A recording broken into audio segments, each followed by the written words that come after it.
What is apartheid? How did it start and how did it end? Translated from Afrikaans, apartheid means apartness, and it was a series of laws that divided people in South Africa by their race. In the 1940s, more than 80% of South Africa's population was black, but the ruling government was all white. After winning an election in 1948, believing their race was superior and wanting to preserve it, the Afrikaner National Party put in place laws that segregated white and non-white South Africans. People had to be registered to one of 4 racial groups and were forced to live in areas assigned to their race. More than 80% of land was given to less than 20% of the population. Many black Africans were forced out of their homes.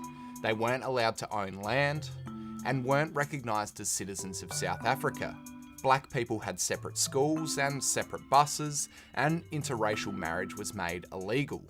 Even though it was popular amongst the white minority of the population, apartheid faced resistance from the beginning, particularly from the African National Congress, a political group led in the 1950s by Nelson Mandela. In 1960, a massive peaceful protest at Sharpeville ended with police opening fire, killing 69 people.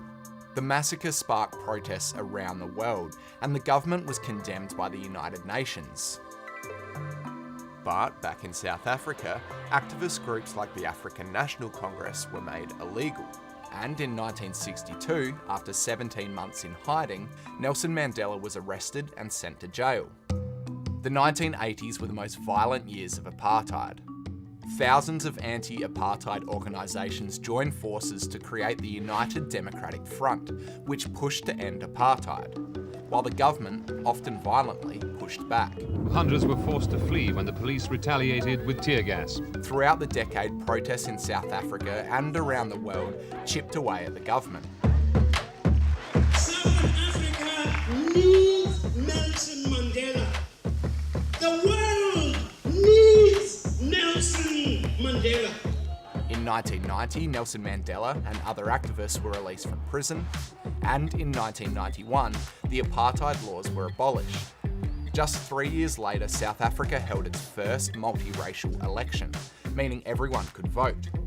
And in 1994, Nelson Mandela became the country's first black president.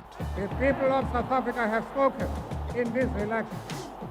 They want change, and change is what they will get.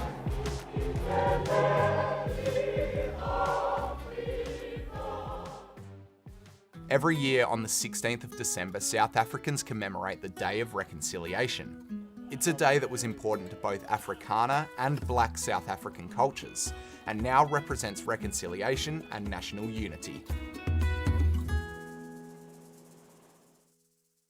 Hey guys, thanks for watching the video. If you enjoyed it, make sure you hit subscribe and head to our Instagram and TikTok. You can follow us there too. Cheers!